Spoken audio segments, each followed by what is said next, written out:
അസ്സലാമു അലൈക്കും വറഹ്മത്തുള്ളാഹി തആല വബറകാത്തു. ഫൈസി ഉസ്താദിന്റെ നേരെ അതാ നാസർ നടന്നെടുക്കുന്നു കൈയൊങ്ങിക്കൊണ്ട്. എന്നാൽ ഫൈസി ഉസ്താദ് ഒരു നിമിഷം പതറിയെങ്കിലും ധൈര്യം വീണ്ടെടുത്തു.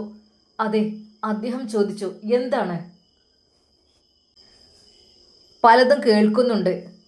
എൻ്റെ പെണ്ണിനെ കെട്ടാൻ നിങ്ങൾക്കാരാ അവകാശം തന്നത്? നിങ്ങളുടെ പെണ്ണോ? അതേതാണ്? എനിക്കൊന്ന് വെളിപ്പെടുത്തണമല്ലോ. അങ്ങനെ ഒരാളുടെ പെണ്ണിനെയും ഞാൻ കെട്ടാൻ വേണ്ടി നിന്നിട്ടില്ലല്ലോ.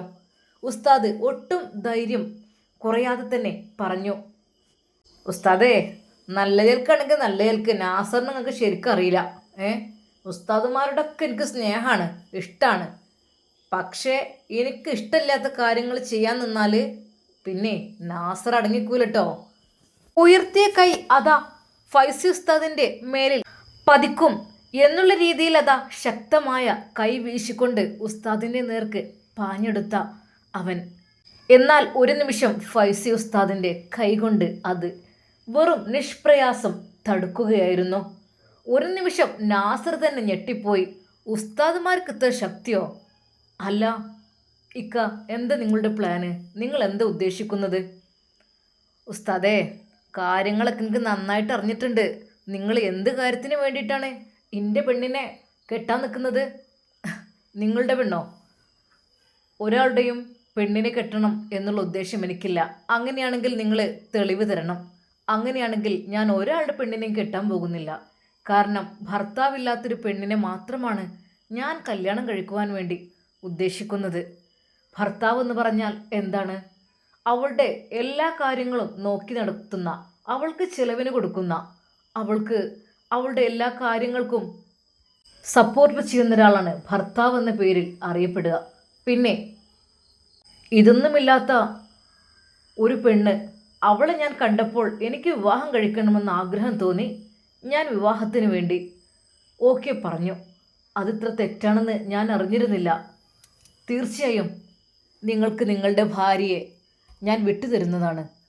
നിങ്ങൾ അങ്ങനെ ഒരു ഭർത്താവാണെന്ന് അറിഞ്ഞാൽ മാത്രം. ഉസ്താദിൻ്റെ വാക്ക് കേട്ട് ശരിക്കും നാസർ ഞെട്ടിപ്പോയി. ആഹാ, ഉസ്താദിന് ഇത്രയും നാവോ? ഉസ്താദേ, വേണ്ട. ഞാൻ പറഞ്ഞിട്ടുണ്ട്, ഉസ്താദുമാർ എനിക്ക് ബഹുമാനമാണ്. പക്ഷേ വേണ്ടാത്തത് ചെയ്താലേ പിച്ച് ചീന്തും നാസറിനറിയില്ല. ഹേ നാസർ, ഇക്ക, ഒരിക്കലും ഞാൻ നിങ്ങളെ അപമാനിക്കുകയല്ല. പ്രത്യേകിച്ച് ഈ ഹോസ്പിറ്റൽ വെച്ച് എനിക്കതിൻ്റെ ആവശ്യമില്ല. എനിക്കിവിടെ അല്പസമയത്തിന് ഡ്യൂട്ടി. അത് കഴിഞ്ഞാൽ ഞാൻ പോകും പള്ളിയിലേക്ക്. പിന്നെ കൂടുതലായിട്ട് എനിക്ക് നിങ്ങളോട് സംസാരിക്കാനും താല്പര്യമില്ല. തീർച്ചയായും നിങ്ങൾ തെളിവുകൾ നികത്തുകയാണെങ്കിൽ ഞാൻ നിങ്ങളുടെ ഭാര്യയെയാണ് ഞാൻ ഇഷ്ടപ്പെട്ടതെങ്കിൽ ഞാൻ അങ്ങ് തിരിച്ചു തരും. ഒരിക്കലും എനിക്കറിയില്ല അത് നിങ്ങളുടെ ഭാര്യയാണെന്നോ ഒന്നും. എനിക്ക് എൻ്റെ കുഞ്ഞിനെ നോക്കാൻ ഒരു പെണ്ണിന് വേണം. അതെ, എൻ്റെ ഭാര്യയായിട്ട്.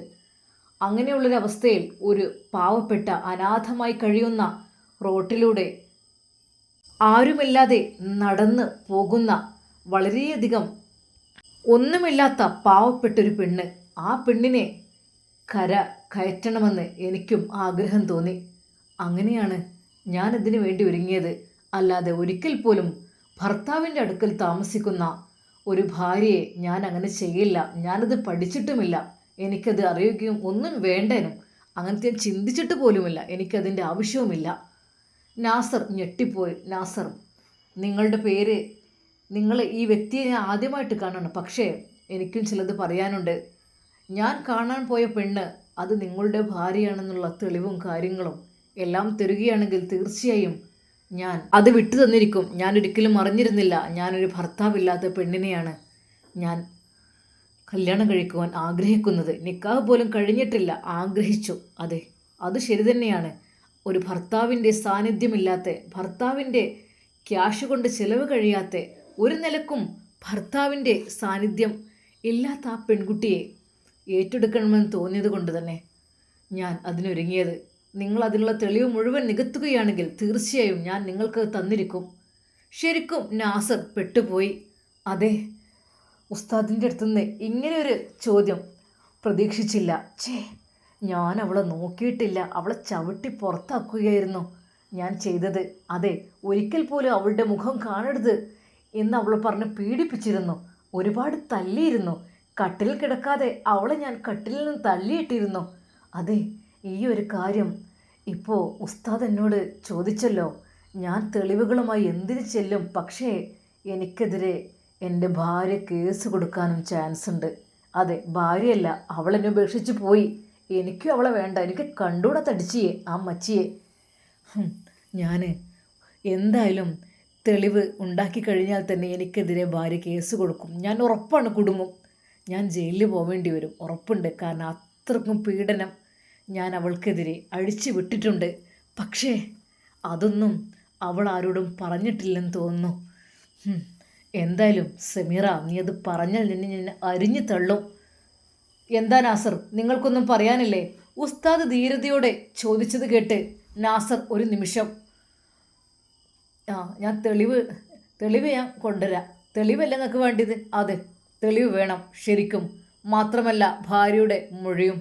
അതെ, അങ്ങനെ ഒരാളുടെ ഭാര്യയെ ഞാൻ തട്ടിയെടുത്താൻ ശ്രമിച്ചിട്ടുണ്ടെങ്കിൽ അത് ഞാൻ നികത്തിയിരിക്കും. ഹേയ്, അങ്ങനെ ഒരുത്തനല്ല ഞാൻ. നേരിൻ്റെ മാർഗത്തിൽ, നേരായ രീതിയിൽ. അല്ലാതെ ഒരാളുടെ ഭാര്യയെ വളച്ചു കെട്ടി അവളെ പ്രേമിച്ച് അവളെ കൂടെ കൂട്ടണം, അവളെ കല്യാണം കഴിക്കണം എന്നുള്ള ചിന്താഗതിക്കാരനല്ല ഞാൻ. ഉള്ളതുള്ള പോലെ പറയും, അത് ആരോടാണെങ്കിലും. നാസർ ശരിക്കും പരുങ്ങിപ്പോയി. ഇതിൽ ഞാൻ പെടും, ഉറപ്പുണ്ട്. സമീറ എങ്ങാനും ഇതറിഞ്ഞാൽ. ഉസ്താദേ, ആ കാര്യമൊക്കെ ശരി തന്നെയാണ്. നിങ്ങൾ ഓളെ കല്യാണം കഴിക്കണമെന്നൊന്നും ഞാൻ പറയല്ല. പക്ഷേ നാസറിന് എന്ത് പറയണമെന്നായിപ്പോയി. എന്താ നാസർ, നിങ്ങൾക്ക് പറയാനുള്ളതെല്ലാം പറയാം. ഞാൻ പറഞ്ഞല്ലോ, നിങ്ങൾ തെളിവ് കൊണ്ടുവരികയാണെങ്കിൽ ഞാൻ ഒരിക്കൽ പോലും അതിന് മുന്നോട്ട് പോവില്ല. കാരണം തെറ്റായ കാര്യങ്ങൾ ഞാൻ ഊന്നൽ നൽകാറില്ല. സത്യം സത്യമായി, അതേ ഉള്ളൂ. അതിനപ്പുറത്തേക്കായിട്ട് ഞാനില്ല. പിന്നെ എത്രയോ ആയിരക്കണക്കിന് ആളുകൾ എൻ്റെ ക്ലാസ്സിൽ പങ്കെടുക്കുന്നവരാണ്. അവർക്ക് ഞാൻ നന്മ ഉപദേശിച്ചിട്ട് ഞാൻ തെറ്റ് ചെയ്യുന്നത് ശരിയാണോ? ഒരിക്കലും. അങ്ങനെ നിങ്ങളുടെ ഭാര്യ പദവി ഉണ്ടെങ്കിൽ അത് തീർച്ചയായും ഞാൻ അതിനൊരുങ്ങുകയില്ല. നിങ്ങൾക്ക് കൊണ്ടുപോകാം. അതെ, അതിനുള്ള തെളിവ് കാര്യങ്ങൾ, നിങ്ങളുടെ ഭാര്യയുടെ സമ്മതപത്രം. അതെ, നിങ്ങളുടെ ഭാര്യ നിങ്ങളെക്കുറിച്ച് എന്താണ്, അതൊക്കെ നിങ്ങൾ ഓക്കെ ആണെങ്കിൽ, രണ്ടുപേരും ഓക്കെ ആണെങ്കിൽ ജീവിച്ചൂടെ? അതിന് ഞാൻ നോ പറയുന്നില്ലല്ലോ. ഓക്കെ, അതാണ് ഏറ്റവും നല്ലത്. ഭാര്യയും ഭർത്താവും നിങ്ങളായിരുന്നെങ്കിൽ നിങ്ങൾ ഒരുമിച്ച് ജീവിക്കുവാനേ ഞാൻ പറയുന്നുള്ളൂ. പക്ഷേ നിങ്ങളുടെ ഭാര്യയുടെ സമ്മതം അതും കൂടി അറിയണം. അങ്ങനെയാണെങ്കിൽ നിങ്ങൾക്ക് ഒരുമിച്ച് പോകാം. അത് ഉസ്താദെ, എനിക്ക് ഓളെ ഇഷ്ടമുണ്ടായിട്ടൊന്നുമല്ല. ഞാൻ പക്ഷെ ഓളെ കിട്ടിയാൽ ഞാനോളെ അരിഞ്ഞു തള്ളും, അതിന് ഉറപ്പുണ്ട്. ശരിക്കും നാസർ ചൂളിപ്പോവുകയാണ്. അതെ, ഉസ്താദിൻ്റെ നേരെ വന്ന ആ ഒരു അടി ഉസ്താദ് ആ കൈകൊണ്ട് ജസ്റ്റ് ഒന്ന് തടുത്തപ്പോഴേക്കും അയാൾ അപ്പുറത്തേക്ക് മറിയുകയായിരുന്നു. ഉസ്താദിന് ഇത്ര ശക്തിയോ? എന്താ ഉസ്താദുമാർക്ക് എന്താ കയ്യിനെല്ലില്ലേ എന്നുള്ള രീതിയിലായിരുന്നു നമ്മുടെ ഫൈസി ഉസ്താദിൻ്റെ ആ ഒരു പ്രതികരണം. ശരിക്കും നാസർ പെട്ടു എന്ന് തന്നെ പറയാം. ഇവന് ചില്ലറക്കാരനൊന്നല്ല, ഇവന് തൊള്ളോണ്ടും കയ്യും കൈയോണ്ടും കയ്യും. ഇവൻ അത്ര ബലമില്ലാത്തവനല്ല. പെട്ടെന്ന് അവനെ കീഴ്പ്പെടുത്താനാവുമെന്ന് എനിക്ക് തോന്നുന്നില്ല. നാസറിൻ്റെ മനസ്സിൽ പല ചിന്തകൾ. എങ്കിലും സോപ്പിട്ടുകൊണ്ട് പറഞ്ഞു, ഉസ്താദേ, എനിക്ക് നിങ്ങളോട് ബഹുമാനാണ്. പ്രത്യേകിച്ച് എല്ലാ ഉസ്താദന്മാരോടും മൂല്യന്മാരോടും എനിക്ക് ബഹുമാനം തന്നെയാണ്. കാരണം എന്താ, ഓല് നല്ല ചെയ്യുന്ന ആൾക്കാരാണല്ലോ, അതുകൊണ്ട്. പക്ഷേ ഉസ്താദേ, നിങ്ങളോടൊരു കാര്യം ഞാൻ പറഞ്ഞേക്കാം. നിങ്ങൾ സമീറാനെ കല്യാണം കഴിക്കുക, എന്ത് വേണമെങ്കിലും ചെയ്തോളി. പക്ഷേ ഓളെ നിങ്ങൾ സൂക്ഷിക്കണം. ഓള് ഒരു തോണിയിൽ കാലിടുമ്പോൾ മറ്റൊരു തോണിയിൽ കാലിടുന്ന പെണ്ണാണ്. അത് സൂക്ഷിക്കണം. പിന്നെ ചതിച്ചിട്ടാണ് ഓള് പോയത്. എല്ലാവർക്കും ഓള് വിളിക്കും, സംസാരിക്കും, കൂടെ പോവും. അങ്ങനത്തെ ചീത്ത പെണ്ണാണ്, അത് മറക്കണ്ട. ഞാൻ വെറുതെ ഒഴിവാക്കിയത്, എനിക്ക് ഇഷ്ടമില്ലായിരുന്നു. ഓളോട് ഞാൻ പറഞ്ഞു, എൻ്റെ മുഖം പോലും എനിക്ക് കാണണ്ടെന്നുള്ളത്. അതെ, പൊയ്ക്കോ എന്ന് പറഞ്ഞെന്താ, മറ്റൊന്നുകൊണ്ടുമല്ല, അത്രക്കും വലിയൊരു ദജ്ജാല് ഭൂമിയിലില്ല. കരുതിക്കോളി. അതുമാത്രമല്ല, ഒരു കാര്യം കൂടി ഞാൻ പറഞ്ഞുതരാം. ഓൾക്ക് ഉസ്താദെ കുട്ടികളുണ്ടാവില്ല, മച്ചിയാണ്. 5 കൊല്ലം എൻ്റെ കൂടെ ജീവിച്ചിരിക്കണോള്. മക്കളുണ്ടായിട്ടില്ല. കരുതിക്കോളി ഉസ്താദ്, നിങ്ങൾ കെട്ടിനേയും കുഴപ്പമില്ല. പക്ഷേ പിന്നീട് നിങ്ങൾ ഖേദിക്കരുത് ഓളെ കെട്ടിയതിൻ്റെ പേരിൽ. നാസറെ, എനിക്ക് കല്യാണത്തിന് മുമ്പ് മച്ചിയാണെന്നോ അല്ലെങ്കിൽ മക്കളില്ലെന്നൊന്നും പരിശോധിക്കണ പണിയൊന്നുമില്ല. എല്ലാം പടച്ച റബ്ബിൻ്റെ അടുത്താണ് മക്കളൊക്കെ. അതൊക്കെ അള്ളാഹു തരുമ്പോൾ തരും. പക്ഷേ നിങ്ങളുടെ ഭാര്യയെ ഞാൻ ചതിച്ച് കീഴ്പ്പെടുത്തിയെന്ന് പറഞ്ഞത് അതൊരിക്കലും എനിക്ക് ഇഷ്ടമായില്ല. അതിന് എനിക്ക് പകരം ചോദിക്കുക വേണം. അതെ, നിങ്ങളുടെ ഭാര്യയുടെ മുമ്പിൽ വെച്ച് എനിക്ക് ചിലത് ചോദിക്കാനുണ്ട്. ഇപ്പോൾ എൻ്റെ ഭാര്യയല്ലേ, എന്നെക്കുള്ള എന്നും ഒഴിവാക്കി. പക്ഷെ എന്നാലും ഓളം മനസ്സിൽ പലതും ഉണ്ടോട്ടോ, നല്ല ശ്രദ്ധിക്കണം. നാസർ, എനിക്കതൊന്നും അറിയേണ്ട ആവശ്യമില്ല. പക്ഷെ നിങ്ങൾ പറഞ്ഞത് അതെനിക്ക് തെളിയിക്കാതെ, ഏയ് എൻ്റെ മനസ്സ്, ഞാൻ ഇതുവരെ അങ്ങനത്തെ ഒരു തെറ്റ് പോലും ചെയ്യാത്തൊരു മനുഷ്യനാണ്. അപ്പോൾ ഇതിപ്പോൾ എൻ്റെ മനസ്സൊക്കെ വല്ലാത്തൊരു, നിങ്ങൾ ചതിച്ച് കീഴ്പ്പെടുത്തിയെന്ന് പറഞ്ഞല്ലോ, അതെനിക്ക് വല്ലാത്തൊരു ഷോക്കായി ഇട്ടുണ്ട്. അതെനിക്ക് നിങ്ങൾ തെളിയിച്ചു തരണം എങ്ങനെയാണെന്ന്. നിങ്ങളുടെ ഭാര്യയുടെ മുമ്പിൽ വെച്ച്, അതെ സമീറയുടെ മുമ്പിൽ വെച്ച് നിങ്ങളെനിക്കത് തെളിയിച്ച് തന്നില്ലെങ്കിൽ പിന്നെ എന്താ? അത് എനിക്ക് വെറുതെ നമ്മളെ കൊണ്ട് പറയുന്നത് ഇഷ്ടമല്ല. അത് എൻ്റെ തൊള്ളിൽ നിന്നാണ് വീണ് പോയതാണ്. നിങ്ങളങ്ങനൊന്നും ചെയ്യൂല നമുക്കറിയാം. എന്നാലും എൻ്റെ ഉസ്താദേ, അങ്ങനെ പറ്റിപ്പോയിട്ടുണ്ടെങ്കിൽ നിങ്ങൾ ഒന്ന് ക്ഷമിക്കുക. പിന്നെ സമീറാനോ സൂക്ഷിച്ചോലിട്ടോ, ഓള് പെണ്ണ് എന്താ ജാതി നിങ്ങൾക്കറിയോ? ഓളെ കൂടെ നിങ്ങൾക്ക് ജീവിക്കുമ്പോൾ അറിയാം. അതെ, സമീറയെക്കുറിച്ച് പല രീതിയിലുള്ള കുറ്റങ്ങളും നാസർ അപ്പോഴേക്കും പറയുന്നു. പിന്നെ നാസർ, ഞാൻ പറഞ്ഞല്ലോ, എനിക്കൊരിക്കലും ഒരാളുടെ ഭാര്യയെ ചതിച്ച് കീഴ്പ്പെടുത്തേണ്ട ആവശ്യമില്ല.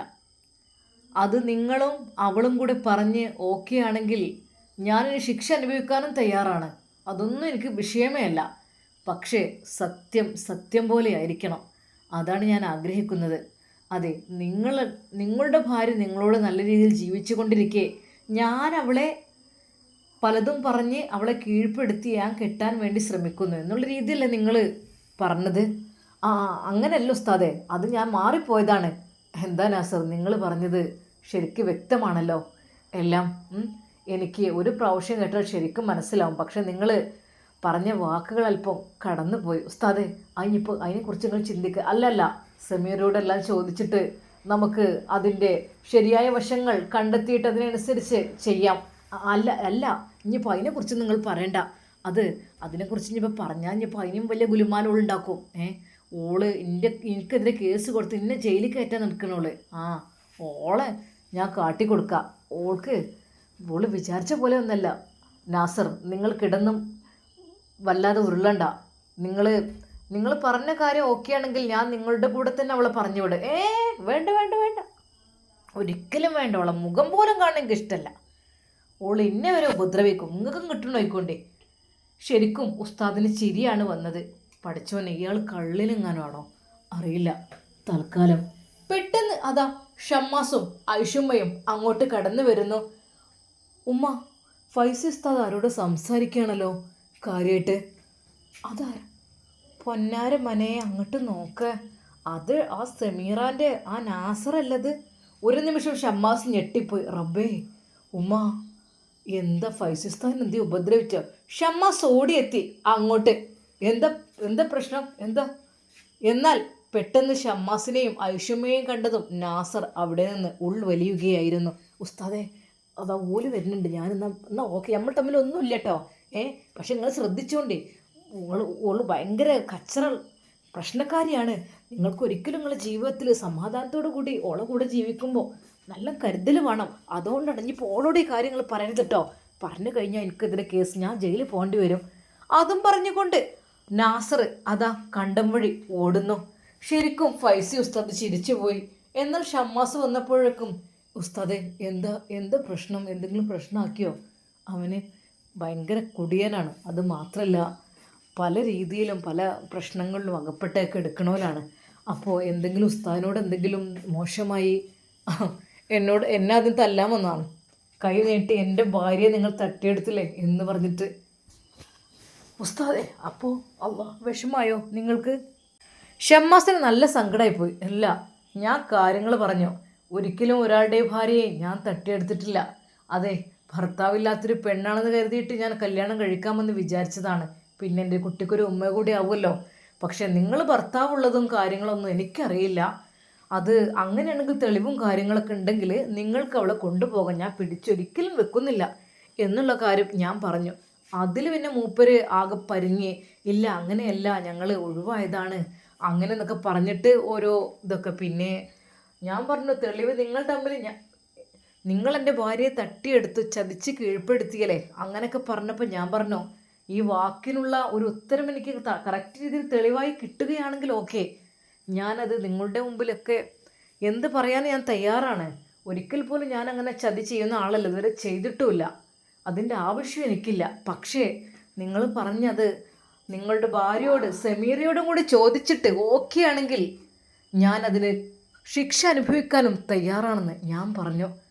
ശരിക്കും പറഞ്ഞാൽ ഷമ്മാസ് ഞെട്ടിപ്പോയി. ഐഷുമ്മയോ റബ്ബേ, ഈ ഉസ്താദിന് ഇത്രയും ധൈര്യമോ?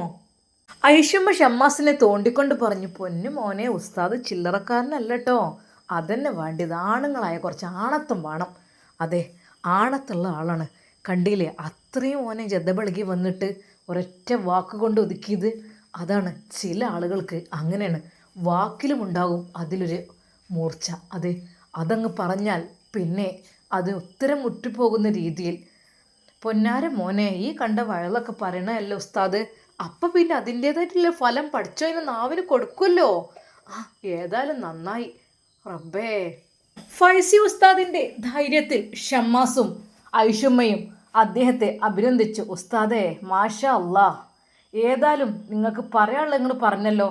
അതെ ഉമ്മ, പറയാനുള്ളത് പറയാതിരിക്കാൻ ഞാൻ പറ്റില്ല. കാരണം പറയാനുള്ളത് ആരോടായാലും അപ്പം പറഞ്ഞു തീർക്കണ്ടേ, അല്ലാതെ നമ്മൾ പേടിച്ച് ഒഴിവായിട്ട് എന്ത് കാര്യം? നമ്മളെക്കുറിച്ച് മറ്റ് രീതിയിൽ തെറ്റായ രീതിയിൽ ചിന്തിച്ചു കഴിഞ്ഞാൽ എന്താ അപ്പം അതിനർത്ഥം? അത് കറക്റ്റ് തെളിവും കാര്യങ്ങളും കൊണ്ടുവന്ന് അത് ഓക്കെ പറയണമെങ്കിൽ ഉണ്ട്, അല്ലാതെ വെറുതെ എന്തെങ്കിലുമൊക്കെ വിളിച്ച് പറഞ്ഞിട്ട് കാര്യമുണ്ടോ? ഉസ്താദ്, ഏതായാലും മാഷാ അല്ലാ, പടച്ച റബ്ബ് നിങ്ങൾക്ക് ഇനിയും നല്ല ധൈര്യം നൽകട്ടെ. ഉമ്മ, നമ്മൾ എന്തൊക്കെ ഒരു വ്യക്തിയെക്കുറിച്ച് ഞാൻ പറഞ്ഞിട്ടുണ്ടല്ലേ, ഇവിടുന്ന് പ്രഭാഷണം പറയേണ്ട ആവശ്യമില്ല. പക്ഷെ ഇല്ലാത്തത് കൊണ്ട് പറയുമ്പോൾ നമുക്ക് ആയാലും തെളിവ് ഉണ്ടെങ്കിൽ നമുക്ക് എല്ലാം ഓക്കെയാണ്. അള്ളാഹുവിൻ്റെ അടുത്തതെല്ലാം അള്ളാഹ് എല്ലാം കാണുന്നുണ്ട്, നമ്മുടെ ഭാഗത്തു നിന്ന് തെറ്റ് വന്നിട്ടുണ്ടോ എന്നൊക്കെ. പൊന്നു മോനെ, മോൻ വിഷമിക്കണ്ട. അങ്ങനെ അയാൾ പറഞ്ഞു എന്ന് കരുതിയിട്ട് ഒന്നും കൊണ്ട് വിഷമിക്കണ്ട. പൊന്നാര കുട്ടിയെ, നാസറോളെ കാട്ടിക്കൂട്ടി ചരിത്ര കഥകളൊക്കെ ഓളിങ്ങനെ പറഞ്ഞ് കരയണ കാണണം. വന്നപ്പോൾ രണ്ട് കവിളിലും മുഖത്ത് ഒന്നായിട്ട് ചോന്ന നിറത്തിൽ. ഓള വെളുത്ത് തുടുത്ത മേനയില്ലേ, കുറച്ച് തടിയുള്ളതല്ലേ, വിരലിൻ്റെ 5 വിരലിൻ്റെ പാടങ്ങിട്ട് മൂന്തൊക്കെ അടിച്ചിക്കണ്. രണ്ട് മുഖത്തേക്കും കവിളിനൊക്കെ അടിച്ചിട്ടപ്പോൾ എന്താ, എൻ്റെ മാപ്പിള എന്നെ തല്ലിയതാണ് എന്ന്. ആ, ഇതാണ് സ്ഥിതി. അവിടുന്ന് അവൾ രക്ഷപ്പെടാതിരിക്കുമോ? പിന്നെ കെടുക്കാൻ കൊടുത്തത് ഒരു ചായ്പ്. ഞാൻ ഉമ്മാക്ക് സുഖമില്ലാന്ന് വിളിച്ചിരുത്തിന് അതിൻ്റെ ഇടയിൽ കൂടെ. പാവം, അത് അതിനും വണ്ടീനും. കാരണം ഒരു പാവം പെണ്ണാണ്, ഒരു ഏറ്റവും ഇല്ല. ഒരു അവിടെ വീട്ടിലത്തെ പണിയും കാര്യങ്ങളും അങ്ങനെ എടുത്തിട്ട് അങ്ങനെ കഴിയും. അല്ലാതെ ഒരാളെ കുറ്റം പറഞ്ഞ് നടക്കുക അല്ലെങ്കിൽ വേറെ എന്തെങ്കിലും അതൊന്നുമില്ല. ഇപ്പം എത്ര മാസമായില്ലേ ഇപ്പം എൻ്റെ അടുത്ത് നിൽക്കണേ. അതിൻ്റെ ശേഷം എനിക്ക് നല്ല, ഞമ്മക്കിപ്പോൾ ഒരു 1-2 ദിവസം നിന്നാലൊന്നും മനസ്സിലാവില്ല, എന്നാലും ഒരു മാസക്കണക്കിനൊക്കെ നിൽക്കുമ്പോൾ ഞമ്മക്കൊരു പെണ്ണിനെ കുറിച്ചൊരു ധാരണ കിട്ടുമല്ലോ. ഉസ്താദ്, നിങ്ങൾ ഒരു പേടിയും പേടിക്കണ്ട. പടച്ച റബ്ബിൻ്റെ അനുഗ്രഹം കൊണ്ട് നിങ്ങൾക്ക് പറ്റിയ ഏറ്റവും നല്ല പെണ്ണ് സമീർ തന്നെയാണ്. ഉമ്മ, ഞാനത് മനസ്സിൽ വിചാരിച്ചു തന്നെയാണ്. ഇനി അതിലൊരു മാറ്റമല്ല. ഇപ്പം എനിക്ക് ഒന്നുകൂടി വാശി കൂടി. അതെ, ഓളെ ഇനിയൊരിക്കലും ഓളെ ഞാൻ ഉപദ്രവിക്കാൻ വിടൂലെന്ന്. കാരണം ഇപ്പോഴും അദ്ദേഹം പോണ പോക്കിൽ എന്നോട് പറഞ്ഞ എന്താണോ, അവളെൻ്റെ കയ്യിൽ കിട്ടിയാൽ ഞാൻ അവളെ പിച്ച് ചീന്തും, കൊന്ന് കുഴിച്ചു മൂടുന്ന്. ഉമ്മ, ഒരു പെണ്ണിനോടുള്ള പ്രതികാരം എത്രമാത്രം തീർക്കാൻ പറ്റും, അങ്ങനെയാണ് അയാളത്. അയാളാണെങ്കിൽ പല പെണ്ണുങ്ങളുടെയും കൂടെ നടക്കുകയാണെന്നൊക്കെയാണ്. അസ്തഗ്ഫിറുല്ലാ, നമുക്ക് പറയാൻ പാടില്ല. അയാൾ തന്നെ പറഞ്ഞത്, എനിക്ക് പെണ്ണ് കിട്ടായിട്ടൊന്നല്ല, ഒരിക്കൽ പോലും ഓളെ ഞാൻ കൂട്ടൂല, ഓൾ അത്രക്ക് മോശക്കാരിയാണെന്ന് വരെ ചിത്രീകരിച്ച് എന്നോട് പറഞ്ഞു കഴിഞ്ഞു. നിങ്ങൾ അനുഭവിക്കും, നോക്കിക്കോളിയെന്നും പറഞ്ഞിട്ട്. ഉമ്മ, പടച്ച റബ്ബുണ്ടല്ലോ എല്ലാം കാണുന്നത്. അതെ, ഞാൻ പറഞ്ഞു നീ നല്ല രീതിയിൽ നിങ്ങൾ ജീവിക്കണമെങ്കിൽ ആയിക്കോട്ടെ, എനിക്ക് നോ പ്രോബ്ലം, കുഴപ്പമില്ല പറഞ്ഞു. വേണ്ടേ, എനിക്ക് വേണ്ട, അങ്ങനെ ഒരു പെണ്ണിനെ എനിക്ക് വേണ്ട, ഓളെ ഞാൻ ഇറക്കി വിട്ടാണ്. ഒക്കെ മൂപ്പര് വായോണ്ട് തന്നെ പറഞ്ഞു. പൊന്നു മോനെ, കുറേ ഇടങ്ങാറായിക്കണം കുട്ടി. വീട്ടിലത്തെ പണി മുഴുവനും കാര്യങ്ങളും എല്ലാം അങ്ങനെ ഇറങ്ങിപ്പോണെന്ന് പറഞ്ഞു. അങ്ങനെ പോകുന്നതല്ല പെണ്ണെ. നേരെ വെളുക്കുമ്പോൾ എന്നെ കാണാൻ പാടില്ല എന്ന് ഏതെങ്കിലും പുതിയാപ്പിളാർ പെണ്ണുങ്ങളോട് പറഞ്ഞാൽ പെണ്ണും കൊട്ടുവരെ പേടിണ്ടാവുമോ? അഥവാ എന്നെ കണ്ടിട്ടുണ്ടെങ്കിൽ ഞാൻ കൊന്ന് കുഴിച്ചു മൂടും, എന്നെ വെച്ചക്കൂല ഞാൻ. അങ്ങനെയൊക്കെ മാപ്പിളാർ പറഞ്ഞാൽ ഏത് ജീവനെ പേടിണ്ടാവൂലേ ആ കുട്ടിക്കും? പാവം, ഓൾക്കൊരു നാത്തൂൻ്റെ കുട്ടി ഉണ്ടേനു. ആ കുട്ടിയായിരുന്നു ഇവളെങ്ങനെ കടുപ്പം കാട്ടിയിട്ട് ഒരു എപ്പോഴെങ്കിലുമൊക്കെ നല്ല കാര്യം കുട്ടീൻ്റെ ഇതിന് പറല്ലേനു. ആ കുട്ടിക്ക് ഇവളുടെ അടുത്തേക്ക് വരാനും തൊടാനും ഒന്നും പറ്റില്ല. ആ മച്ചിൻ്റെ അടുത്തേക്ക് പോകണ്ട, മച്ചിനെ കാട്ടണ്ട, മച്ചിൻ്റെ അടുത്തേക്ക് പോകണ്ട, ഓള് തിന്നണ തന്നെ വാങ്ങണ്ട, അങ്ങനെ പറഞ്ഞിട്ട് മച്ചി മച്ചി മച്ചി ഏത് സമയവും അതിനിട്ട് ഇടങ്ങാറാക്കലേന്ന്. ഉസ്താദെ കുറേ ആ കുട്ടി അനുഭവിച്ചിട്ട് തന്നെ അങ്ങോട്ട് പോന്നിക്കണത്. പടച്ച റബ്ബ് ഓൾക്ക് ഇപ്പോഴാണ് ഒരു സുഖജീവിതം കൊടുത്തത്. ഇനിയിപ്പോൾ ഒരു പുതിയാപ്പിള്ളിയും കൂടി കിട്ടിയ അൽഹംദുലില്ലാ റാഹത്തായി എന്ന് വിചാരിച്ചാൽ നിൽക്കണം. അതിൻ്റെ അടുക്കാണ് നിങ്ങൾ ഐഷമോളേറ്റും വരുന്നതും കണ്ടത്. മാഷാ അല്ലാ അൽഹംദുലില്ലാ. പടച്ചോൻ്റെ അനുഗ്രഹം കൊണ്ട് അവൾക്ക് ഏറ്റവും അനുയോജ്യനായ ഭർത്താവ് നിങ്ങൾ തന്നെയാണ്, അല്ലാതെ വേറെ ആരുമല്ല. ഉസ്താദ് പുഞ്ചിരിച്ചു. ഉസ്താദെ എന്നാൽ നിങ്ങളിനി പള്ളിയിലേക്ക് പോയിക്കോളി. അല്ലുമ്മ എന്തെങ്കിലും ബുദ്ധിമുട്ടുണ്ടെങ്കിൽ വിളിക്കണം കേട്ടോ ഷാമോനെ. എന്നാൽ ശരി കേട്ടോ. സത്യം പറഞ്ഞാൽ ആ യാത്രയിൽ അതാ ഉസ്താദിൻ്റെ മനസ്സിൽ പല പല ചിന്തകളായിരുന്നു. അതെ, സമീറയോട് കൂടുതൽ ഇഷ്ടമുള്ള പോലെ ഉസ്താദിന് തോന്നുകയാണ്. പാവം ഒരുപാട് അനുഭവിച്ചാണ്. ഇതൊന്നും ഐഷുമ്മ എന്നോട് പറഞ്ഞിട്ടില്ലായിരുന്നു. ഇന്ന് കേട്ടതൊക്കെ ആലോചിക്കുമ്പോൾ റബ്ബേ ഒരുപാട് ജീവിതത്തിൽ കഷ്ടപ്പെട്ട പെൺകുട്ടിയാണ് അവൾ. അതുകൊണ്ട് റഹ്മാനെ നല്ലൊരു ജീവിതം കൊടുക്കണം. അത് ഇനിയൊരിക്കലും അവളെ കഷ്ടപ്പെടുത്താൻ ഞാൻ സമ്മതിക്കൂല. പക്ഷെ അയാൾ കണ്ടാൽ കൊന്നു കുഴിച്ചു മൂടുമെന്നാണ് പറയുന്നത്. വലിച്ചു ചീന്തും എന്തൊക്കെയാണ് പറയുന്നത്. പക്ഷേ ഇൻഷാ അല്ലാ എൻ്റെ ഭാര്യ പദവിയിലേക്ക് അവൾ എത്തിക്കഴിഞ്ഞാൽ ഒരു ഉറുമ്പിന് പോലും അവളെ നോവിക്കാൻ കഴിയില്ല. അതിന് സമ്മതിക്കില്ല. അത് അത്ര ബലം കുറവുള്ളവനല്ല ഈ ഫൈസി. അതെ, ഒരുപാട് ത്യാഗങ്ങൾ കണ്ണീരൊക്കെ സഹിച്ചതാണ്. പക്ഷേ എങ്കിലും മനസ്സിൻ്റെ ധൈര്യം അതുണ്ട്. അതെ, ആ ധൈര്യത്തിലാണ് ഞാൻ. എനിക്ക് അള്ളാഹു ആരോഗ്യം നൽകിയിട്ടുണ്ട്. എൻ്റെ പെണ്ണിനെ ആരെങ്കിലും തൊടാൻ വന്നിട്ടുണ്ടെങ്കിൽ അപ്പം കാണാം. ഉസ്താദ് ശരിക്കും മനസ്സിൽ ഇപ്പോൾ അതാ സമീറയെ കുറിച്ച് മാത്രമാണ് അദ്ദേഹത്തിൻ്റെ ചിന്ത. ഇല്ല സമീറ, എൻ്റെ ഈ കൈകളുള്ളിടത്തോളം കാലം, എൻ്റെ ശരീരത്തിൽ ഈ റൂഹുള്ളിടത്തോളം കാലം സമീറയെ ഒരു കുട്ടി തൊടൂല. അതായിരുന്നു അദ്ദേഹത്തിൻ്റെ മനസ്സിലുണ്ടായിരുന്നത്. ശരിക്കും അയാളുടെ ആ ഒരു വരവ് കണ്ടപ്പോൾ ആദ്യമൊന്നും ഉസ്താദിന് മനസ്സിലായില്ല. പെട്ടെന്ന് പിന്നീട് പറഞ്ഞപ്പോൾ അതെ, ആ സംഭവങ്ങളെല്ലാം ഉസ്താദിൻ്റെ മനസ്സിലിങ്ങനെ വന്നുകൊണ്ടേയിരുന്നു. ഒരു നിമിഷം ഉസ്താദ് റബ്ബേ അല്ലാ, ഇന്നിപ്പോൾ ഹോസ്പിറ്റലിൽ ഷമ്മാസും ഉമ്മയും നിൽക്കുമ്പോൾ ഞാൻ എങ്ങനെ അങ്ങോട്ട് ചിലവിന് പോകും റബ്ബേ? അതിനുള്ളൊരവസരം നിക്കാഹ് കഴിഞ്ഞിട്ടാണെങ്കിൽ സമാധാനമായിരുന്നു. അല്ലാതെ ഈ പോക്ക് ഒട്ടും ശരിയല്ല അല്ലാ. അതെ, രണ്ട് പെണ്ണുങ്ങളാണ് അവിടെ ഉള്ളത്. അവരുടെ ഇടയിലേക്ക് ഞാൻ അങ്ങോട്ട് പോകുന്നത് ഒട്ടും ശരിയല്ല റബ്ബേ. അല്ലാ, നിനക്ക് ഇഷ്ടമില്ലാത്തൊന്നും ഞാൻ ചെയ്യൂലട്ടോ. നീ എല്ലാം കാണുന്നുണ്ട്. ഞാനിന്ന് അങ്ങോട്ട് ചെന്ന് കഴിഞ്ഞാൽ തീർച്ചയായും അത് ഉറപ്പായിട്ടും പല തെറ്റിദ്ധാരണകൾക്ക് ഇടവരുകയും ചെയ്യും. അതുമാത്രമല്ല, എൻ്റെ മുമ്പിലേക്ക് വല്ലാതെ ഒന്നും ഭക്ഷണവുമായൊന്നും അവരെത്താറില്ല. അങ്ങനെയൊക്കെ ആ ഒരു അവസ്ഥയിൽ വല്ലപ്പോഴൊക്കെ ഒന്ന് കണ്ടുമുട്ടുന്നല്ലാതെ ആ ഒരു അവസ്ഥയിൽ റബ്ബേ ഞാൻ അങ്ങോട്ട് പോകുന്നത് ശരിയല്ല. ഉസ്താദിൻ്റെ മനസ്സിൽ അതുതന്നെയായിരുന്നു ചിന്ത. അതെ, ഒരിക്കൽ പോലും ഇന്ന് ഞാൻ അവരെ ബുദ്ധിമുട്ടിക്കില്ല. ഫുഡ് ഇവിടുന്ന് ഹോട്ടലിൽ പോയി കഴിക്കണം. അപ്പോൾ തന്നെ അതാ ഷമ്മാസ് ഫോൺ അടിക്കുന്നു. ഉസ്താദിൻ്റെ ഫോൺ ബെല്ലടിക്കുകയാണ്. ആ, ഷാമോൻ. ഹലോ ഷാമോനെ. ആ ഉസ്താദേ, പിന്നെ വീട്ടിൽ പോയിട്ട് ഫുഡ് കഴിച്ചോളിട്ടോ നിങ്ങൾ. ഷാമോനെ, ഇൻഷാ അല്ലാ ഇന്ന് ഇപ്പം നടക്കൂലടാ. ഇന്ന് എനിക്ക് ഒരു ചെറിയൊരു ഫങ്ഷന്. ഉസ്താദേ വേണ്ട ഉസ്താദേ, വീട്ടിൽ പോയി ഫുഡ് കഴിച്ചോളൂ. നിങ്ങൾക്കുള്ളതൊക്കെ അവിടെ ഉണ്ടാക്കി വെച്ചിട്ടുണ്ടാവും. ഷാമോനെ, അത് വേണ്ടടാ. ഇൻഷാ അല്ലാ ഉമ്മ വരട്ടെ, ഉമ്മ എത്തിയിട്ട് ഞാൻ പോവുള്ളൂ. അല്ലാതെ പോകുന്നത് ശരിയല്ല. 2 ബാല്യക്കാരത്തി പെണ്ണുങ്ങളാണ് അവിടെ ഉള്ളത്. ഒരിക്കൽ പോലും ഞാൻ പോകുന്നത് ശരിയല്ല. ശരിയാണ്, എൻ്റെ പൊന്നുമോൾ അവിടെ ഉണ്ട്. പക്ഷേ ഷാമോനെ, ഞാൻ ഇന്ന് ഫുഡ് പുറത്തുനിന്ന് കഴിച്ചോളാം. ഉസ്താദേ, അത് നിങ്ങൾക്ക് ഹോട്ടൽ ഫുഡ് ഇഷ്ടമല്ല. അത് സാരല്ലേ, അതിനിപ്പോൾ എന്താ, അതൊന്നും കുഴപ്പമില്ല. പിന്നെ രാത്രി സാലഡ് കഴിച്ചുറങ്ങുന്നതും എനിക്കിഷ്ടമാണ്. എനിക്ക് കൂടുതൽ ഫുഡൊന്നും ഞാൻ കഴിക്കാറില്ല. പിന്നെ നിങ്ങൾ തരുമ്പോൾ ഞാൻ കഴിക്കാമെന്ന് മാത്രം. രാത്രിയൊക്കെ ഓൺലി സാലഡ് കഴിച്ചിട്ടാണ് ഞാൻ കിടക്കാറുള്ളത്. ഇപ്പോൾ നിങ്ങളുടെ വീട്ടിലെത്തിയതിന് ശേഷമാണ് നല്ല കൊഷിയുള്ള ഫുഡും കാര്യങ്ങളൊക്കെ. സത്യം പറഞ്ഞാൽ എനിക്കിനി എന്തെങ്കിലും ഒരു സാലഡ് ഞാൻ ഉണ്ടാക്കി കഴിച്ചോളാം, അതൊന്നും കുഴപ്പമില്ല. എൻ്റെ കാര്യത്തെക്കുറിച്ച് ടെൻഷനായത്. എന്നാൽ ഉമ്മ, മോനെ എന്താ ഉസ്താദ് പറഞ്ഞത്, പറഞ്ഞൂടേനോ, നമ്മളവിടെ ഇല്ലാച്ചിട്ട്. അല്ലുമ്മ, അത് ഉസ്താദ് കാര്യം പറഞ്ഞു.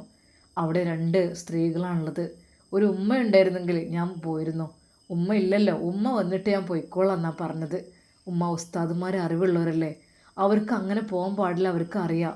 കാരണം ഒരു പക്ഷേ ഇനിയിപ്പോൾ നുസൈബ് അവിടെ റൂമിലായിരിക്കും, ഇനിയിപ്പോൾ സമീറ ഉസ്താദിന് ഭക്ഷണം കൊണ്ടുപോയി കൊടുക്കുന്ന ആ ഒരു അവസ്ഥയിൽ, അതെ ഉസ്താദ് ക്ലാസ് എടുക്കുമ്പോൾ പറയാറുണ്ടല്ലോ, ഒരാണും ഒരു പെണ്ണും കൂടിക്കഴിഞ്ഞാൽ, ഒരു അന്യ സ്ത്രീ ഒരു പുരുഷനും കൂടിക്കഴിഞ്ഞാൽ മൂന്നാമത് അവിടെ ഒരു ഇബ്ലീസ് വരും എന്ന്, അങ്ങനെയാണല്ലോ. അതുകൊണ്ട് നമ്മൾ ശ്രദ്ധിക്കണമെന്ന്, അറിവുള്ളവരല്ലേ, അവരങ്ങനെ പോവില്ല. മോനെ അതും ശരിയെന്നല്ലേ, എന്നാലും നമ്മൾ ഉസ്താദിനെ വിശ്വാസമൊക്കെ തന്നെയാണ്. അല്ലമ്മ, അതിപ്പോൾ എത്ര ആലിമായ ആളാണെങ്കിലും, എത്ര എങ്ങനത്തെ ആളാണെങ്കിലും, അതെ ഇബ്ലീസ് കൂടെ നടക്കാണ്.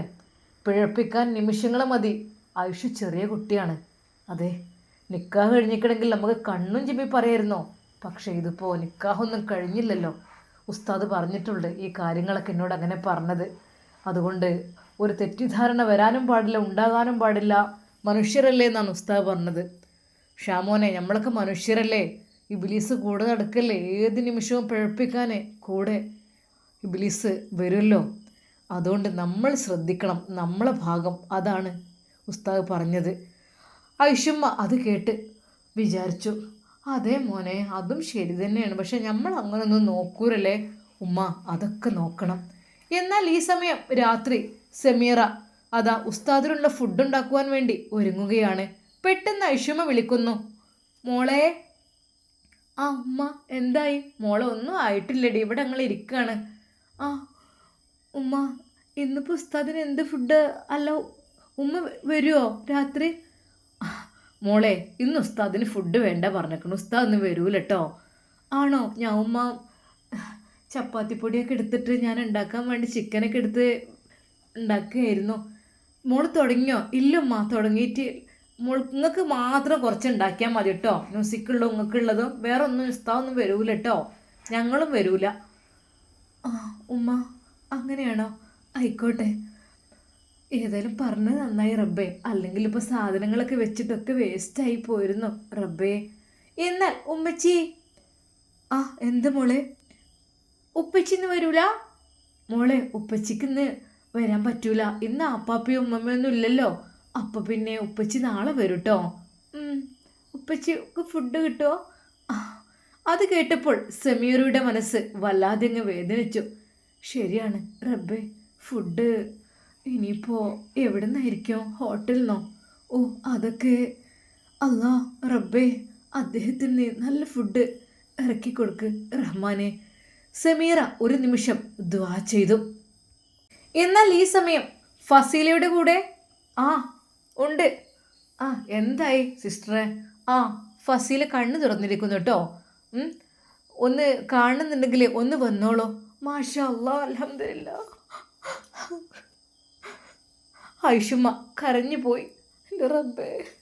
ഉമ്മ നിങ്ങൾ എന്തിനാ കരയണത്? കരയല്ലേ, വന്നോളൂ കേട്ടോ. ഐസിയിലേക്ക് അതാ ഐഷുമ്മ പോകുന്നു. അല്ലാ പഠിച്ചോനെ, അല്ലാ. അതാ ആ ഒരു രൂപം കണ്ട് ഐഷുമ്മ വീണ്ടും കരയുകയാണ്. റബ്ബേ, എല്ലും തോലുമായി കിടക്കുന്ന ഒരു രൂപം റഹ്മാനെ, ഇങ്ങനെ നരി പരീക്ഷിക്കില്ലല്ലോ. ഫസീല, ഫസീല കണ്ണു തുറക്കൂ, ഇതാരാണെന്ന് നോക്കിയേ. ഫസീല, ഫസീല, ഫസീല കണ്ണു തുറക്കൂ. അതെ, മരുന്നിനോട് ഇപ്പോൾ പ്രതികരിച്ച് തുടങ്ങിയിട്ടുണ്ട്, അതാണ് കണ്ണു തുറക്കാൻ കാരണം കേട്ടോ.